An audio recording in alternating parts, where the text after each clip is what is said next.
What's going on, everyone? Welcome back. Today, we have got our first post 2022 NFL Draft Fantasy Mock.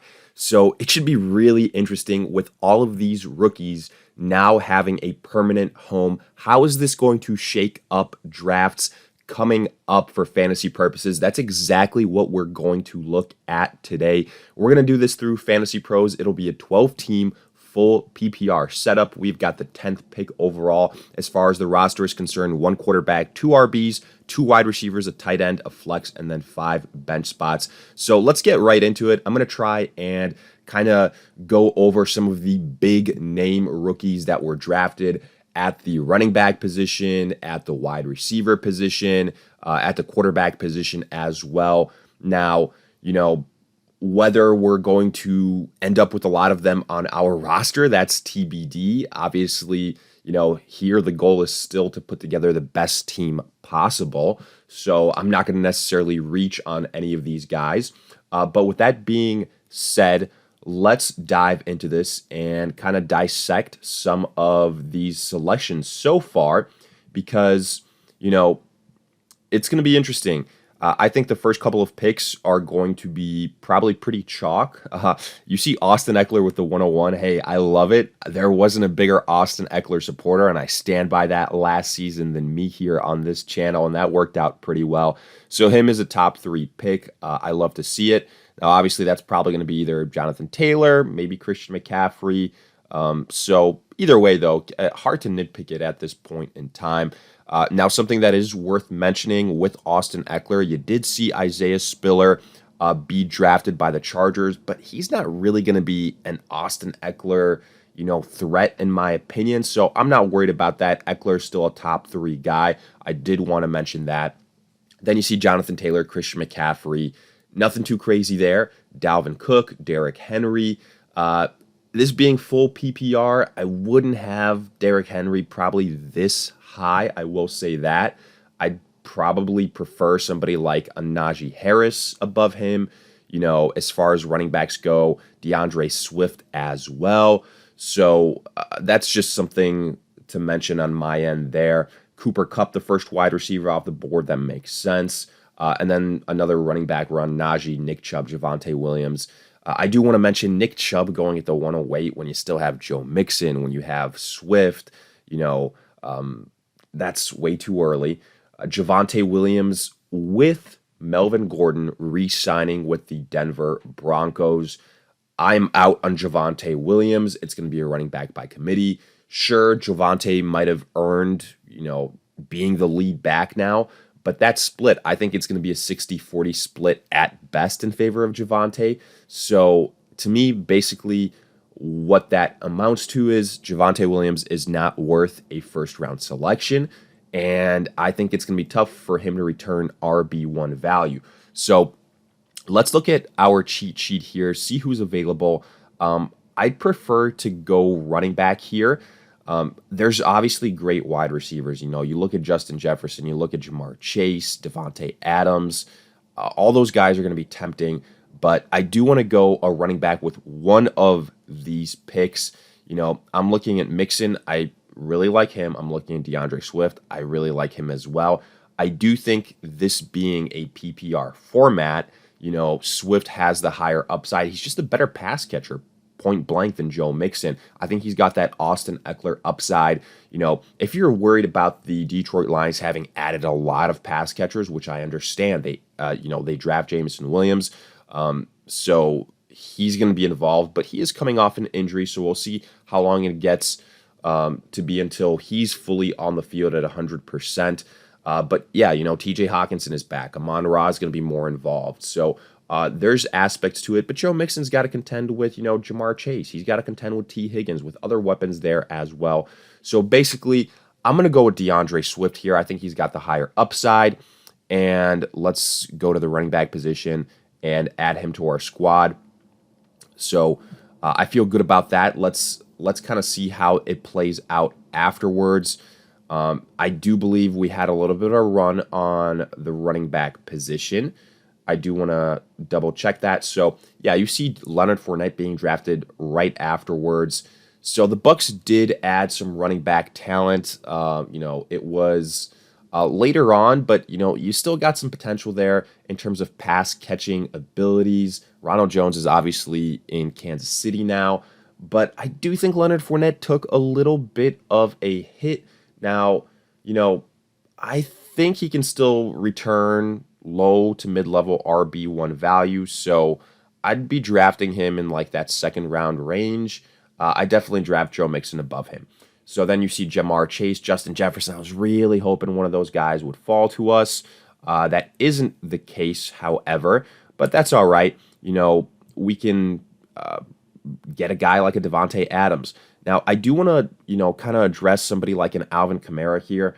Normally, very, very good value, and I agree with that. But he's going to have his hearing based on, what happened on that Pro Bowl visit with the altercation. If nothing comes out of that, then Alvin Kamara here is a great value. But that's going to be, kind of more so in the summer. So a couple of months down the line, which makes me a little bit nervous. I'm not going to lie to you. If that results in absolutely nothing, which I still think is a very high possibility, then Alvin Kamara here is an absolute a great pick. I do think he's a great pick. You've got Jameis Winston under center, so as long as it's Jameis Winston there, Alvin Kamara is going to return good value. As far as the other running backs, I'd probably have Aaron Jones, not probably, definitely have Aaron Jones ranked the highest here. The Packers, what did they do in free agency? Lost Devontae Adams. They've added Sammy Watkins. That's a nothing move. They did add Christian Watson, who I do like at the wide receiver position. He's one of my higher rated rookie wide receivers for what that's worth. But I think Aaron Jones is still going to be a big time part of this offense. I'm looking at the wide receivers. I do think Devontae Adams, he's going to have a decline without Aaron Rodgers, but I still think he's going to be a top 5 wide receiver. There are definitely a lot more targets in Las Vegas. You've got, Hunter Renfrow, you've got Darren Waller. So I don't think Adams is going to get the same type of volume, but I still think he's a very, very good wide receiver. And look, the Raiders gave up a bunch for him. So here, this pick pretty much for me comes down to 2 players. It comes down to Devontae Adams, and it comes down to Aaron Jones. Again, I will mention Alvin Kamara. If that situation was a little bit more clear right now, I would go with him. But since it's not, I'm just gonna myself take him out of the equation here. I think we can get some solid wide receivers later on here. So I'm gonna go with Aaron Jones. I want to lock up my running back situation. Even though, looking at these running backs, if I can get an Ezekiel Elliott at the end of the 3rd round, that would be, I think, very good value. Maybe even Elijah Mitchell, but I think that's probably a little bit too risky. So let's just go get our second running back here and have that position locked down. So I'm going Aaron Jones, and then see how it plays out. We might get burned, and as you see, we kind of do. I still think, look, it's still very obviously early on. It's still April, May, depending on when you're watching this. So Ezekiel Elliott being there at the end of the 3rd round, I think that's absolutely ludicrous value. James Conner, speaking of a guy that benefited from the NFL draft, the Cardinals didn't really add any running backs to contend with him. The guy could very well, return RB1 value. So I'm very excited about his prospects. Let's look at the wide receivers here that we've got left available. At this point, I think we kind of have to go DeAndre Hopkins just because we've already added 2 running backs, 2 high-end running backs in Aaron Jones and DeAndre Swift. We could have gone with the Devontae Adams. Looking back at it, probably would have been the better choice if I knew for a fact that Zeke, James Conner, Elijah Mitchell would be there for us. So I'm going to go with DeAndre Hopkins here. Let's add our wide receiver 1. Now, I know what people are going to say. Well, look, the Cardinals, big move for them. They trade for Marquise Brown. from the Baltimore Ravens. That's a huge, huge move. Obviously, that and the A.J. Brown on draft day moves. A.J. Brown going from the Titans to the Eagles, and then Marquise Brown from the Ravens to the Cardinals. Those were two of the big moves on draft day.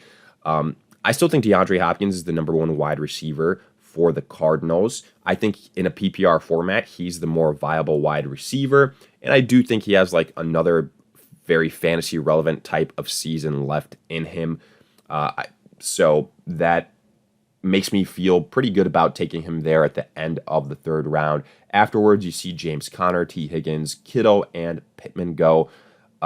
Look, Pittman going at that point in time when you've got Deontay Johnson, DJ Moore, Michael Thomas still, I can't really get behind that. Sure, you've got Matt Ryan there, but to me, it's a situation where, okay, these guys are just in better situations. They're going to get more targets.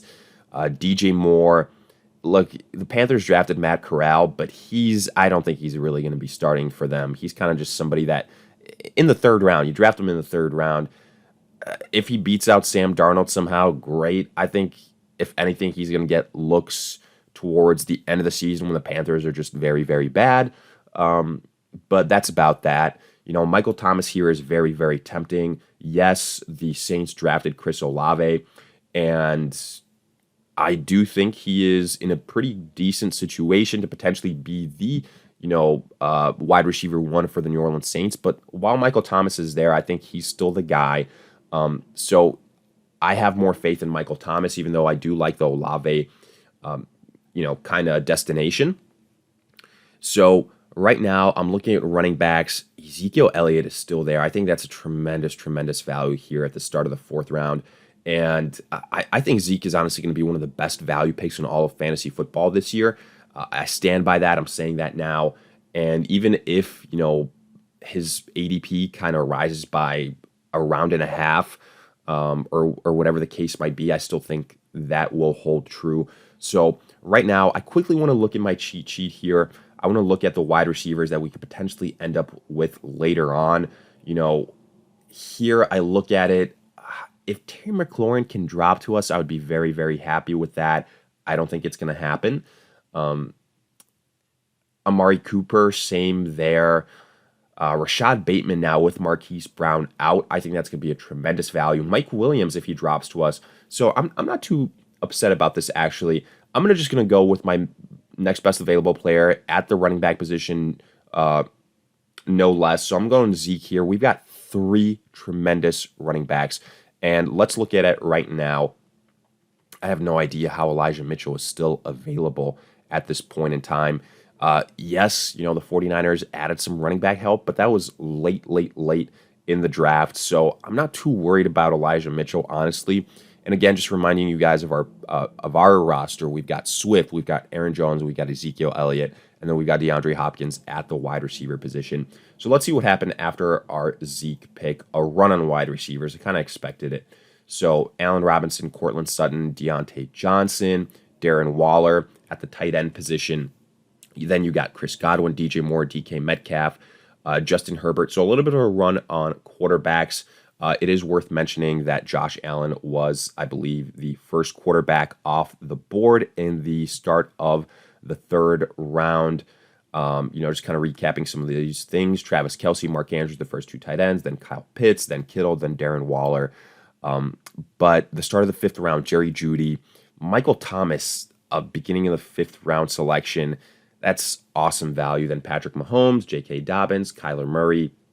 So a lot of quality quarterbacks here. Tier 1 guys in the fifth round. I love to see it. Amari Cooper and Terry McLaurin barely go before our selections. I would have absolutely loved those picks for us. So, kind of just a going and trial situation here, learning where some of these players might go. So these running backs, we're going to have some good value if things kind of hold up like this a couple months down the line. So it'll allow us to get some really good wide receivers a little bit earlier on as opposed to maybe some other years. But again, obviously these ADPs are going to shake up. So here, as far as running backs, Elijah Mitchell is still on the board. I think he's a starting running back at this point in time. Looking at these other guys, A.J. Dillon, I still think he's kind of a handcuff. I do have Aaron Jones for what it's worth, but this is too early to be drafting handcuffs. Damian Harris, the Patriots added yet another running back. That's a full-blown running back by committee. You've still got Ramondre there. No thank you, Miles Sanders. Jalen Hurts is a run-first quarterback. No thank you. Breece Hall, kind of the highest-ranked rookie running back. That was to be expected, but he ends up with the New York Jets. And you've got Michael Carter there, and I honestly hate the destination for Breece Hall. I hate pretty much every single rookie running back landing spot. And, for that reason, like Kenneth Walker going to Seattle, you've got Rashad Penny, you've got Chris Carson still there. I really don't like that. James Cook going to Buffalo, like you've got Devin Singletary there. So I don't like that situation really at all either. Trying to look at some of these other names, continuing to scroll down here, Dameon Pierce, he's somebody that potentially, could warrant a pick, but I think that's still way, way, way, way down the line. So basically, with all that being said, I will look at our wide receivers here. I'm looking at upside. I like Rashad Bateman. I like Mike Williams. I'm going to go with the guy that I personally have ranked higher. That is Mike Williams. I think he's ranked way, way, way too low right now. Like Brendan Cooks, you don't have a quarterback. Amon-Ra St. Brown, you're going to have a lot more, competition for targets. Elijah Moore, I don't believe in Zach Wilson. Darnell Mooney is somebody that's kind of intriguing, but do you believe in Justin Fields? So I'm just going to go with Mike Williams as for God's sakes, our number 2 wide receiver here. That's absolutely tremendous, tremendous value. Breece Hall, again, I mentioned it before. These rookie running backs, I really don't like the landing spots all that much.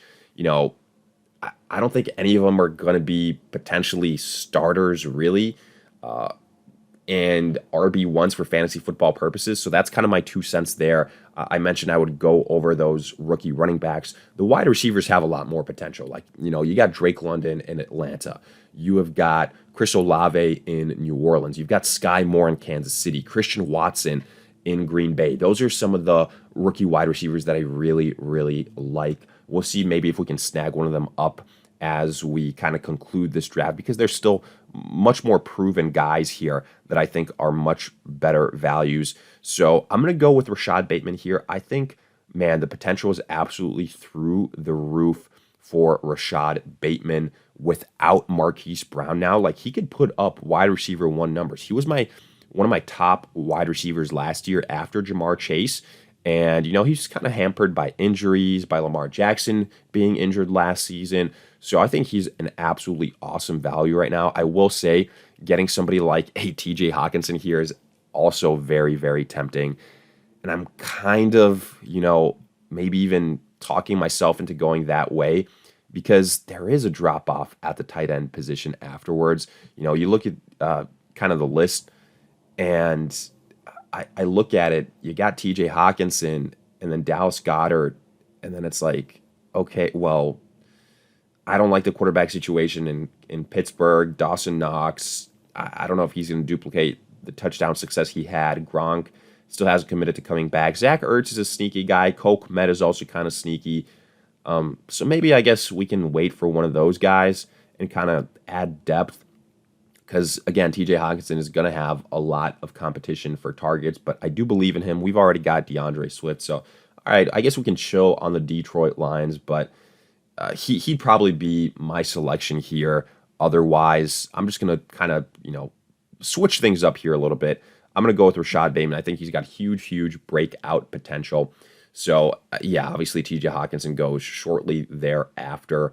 But there is also another run on some wide receivers here. So let's quickly look at it, and then we can kind of speed this up a little bit. I'm trying to see if any, rookies are going at this point in time. So Amon-Ra went before our Rashad Bateman pick, then Elijah Moore, TJ Hawkinson, love that pick there in the 6th round, Hunter Renfrow, Damian Harris, Chase Edmonds, Joe Burrow, A.J. Dillon, Devonta Smith, Tyler Lockett, Darnell Mooney. There goes Darnell Mooney. Awesome value for Darnell Mooney at the start of the 7th. Adam Thielen, Brees Hall, there's our first, I believe, rookie selection. I told you guys why I wouldn't be in on him. Kadarius Toney, Marquise Brown.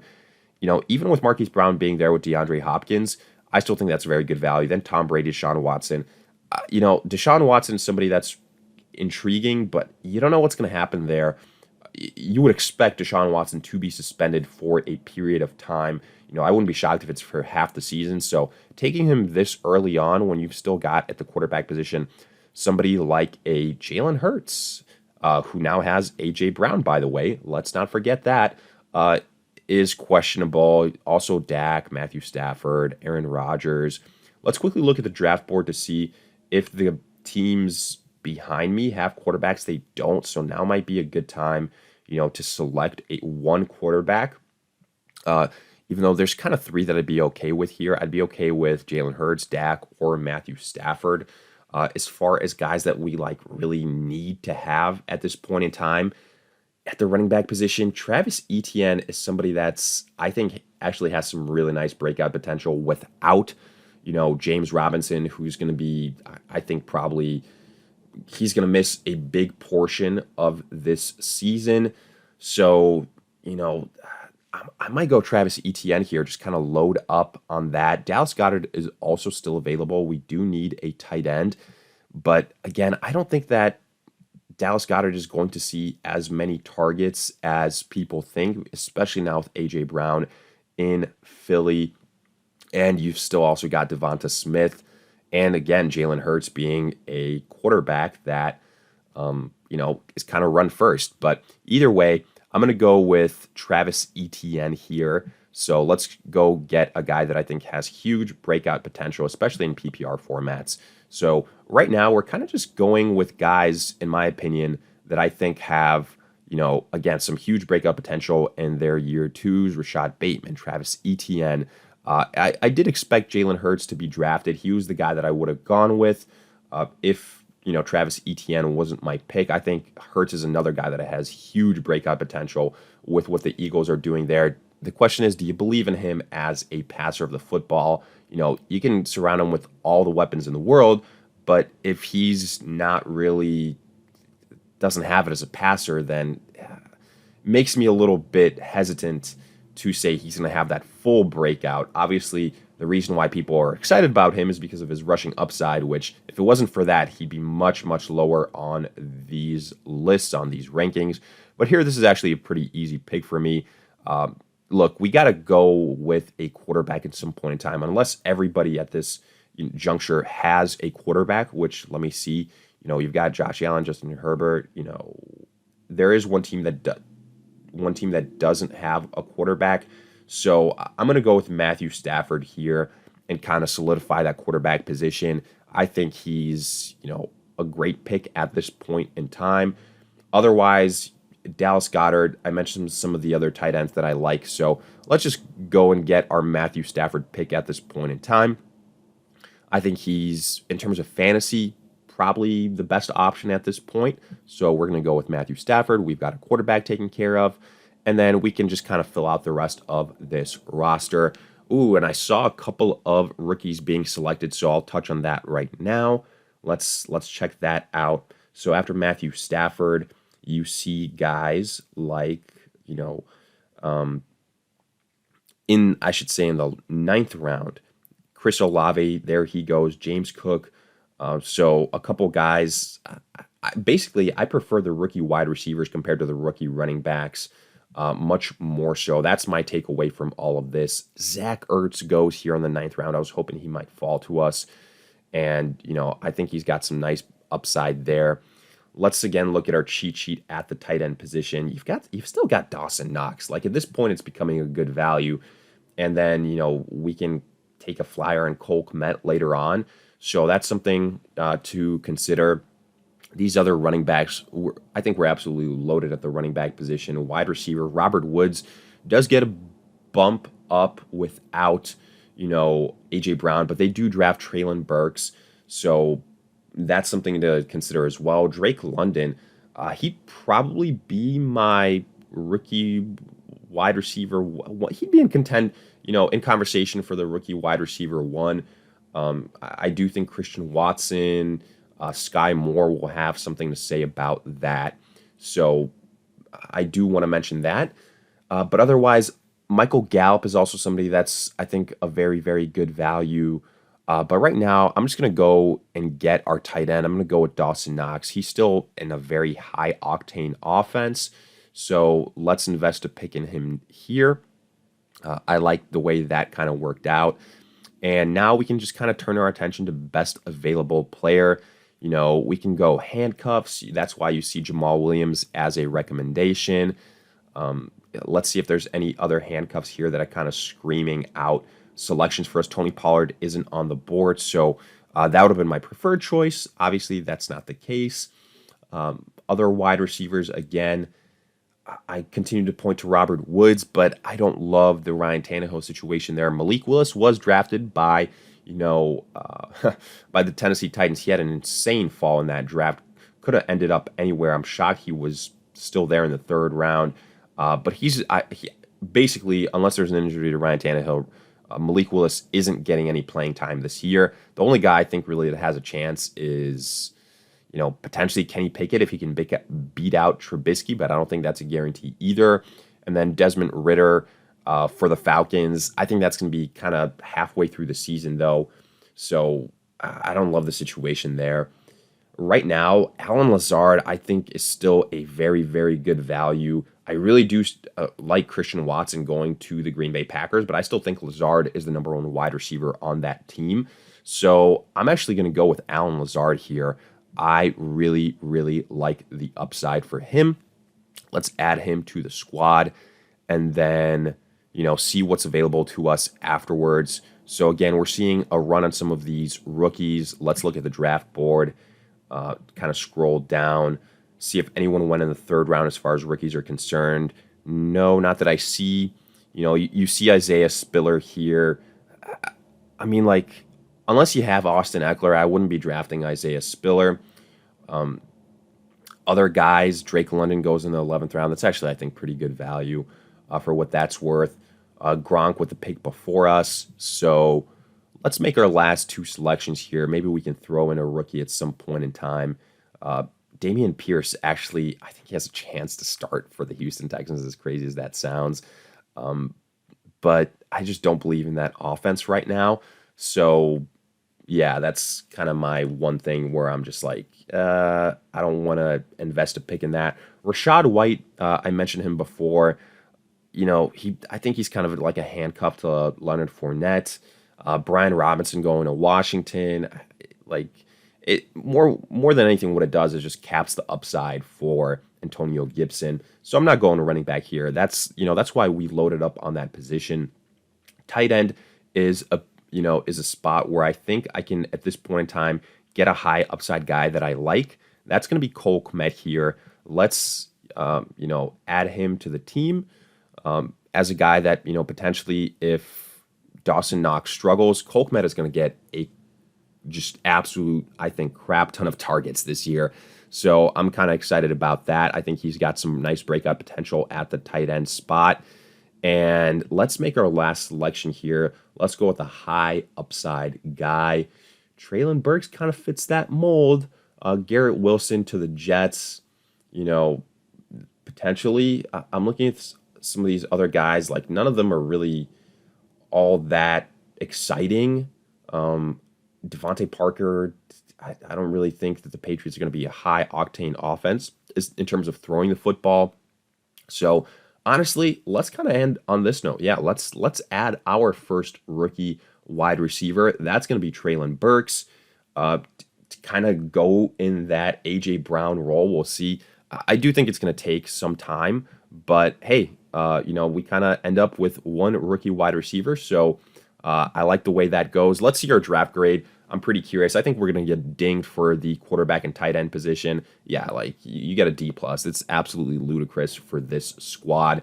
We've got DeAndre Swift, we've got Aaron Jones, we've got Zeke and Travis Etienne. I'd argue that's an absolutely star-studded running back group. I think, minimum, considering the running backs that we have, this should be a B roster. Then DeAndre Hopkins, Mike Williams, where we had got him, that was an absolute steal. I'd be okay with Mike Williams being potentially my wide receiver one. Then you got Rashad Bateman. I think he has huge breakout potential. Allen Lazard, huge breakout potential. I like the potential for Treylon Burks as well. Again, I'm a little bit worried because I don't think that the Titans are going to be a pass-heavy offense, but still, I like the upside. And then, like quarterback, it's nothing sexy, but Matthew Stafford, he's going to be a top 10 guy. And then I like what we did at the tight end position. We waited on it a little bit longer, but we got two guys that I think are in decent spots. Buffalo with Dawson Knox, like he's in a very high octane offense, a top 5 offense in the NFL, so he should have upside. And then Cole Kmet, he's going to have a huge volume rise this year. So I like this. I would honestly give this like a B plus grade. So, but hey, let me know what you guys think in the comments section. Let me know your thoughts on some of these rookie landing spots as far as fantasy football purposes. We're obviously going to do this a lot more going forward, but this was kind of my first initial immediate take on the post NFL draft rookie landing spots. Hopefully, I gave you some insight into these picks that's useful going forward. But again, let me hear it in the comment section. If you enjoyed, hit that like button, subscribe, give us a follow on Twitter at AllDayPigskin to continue interacting with us there. But in the meantime, we'll see you guys in future videos.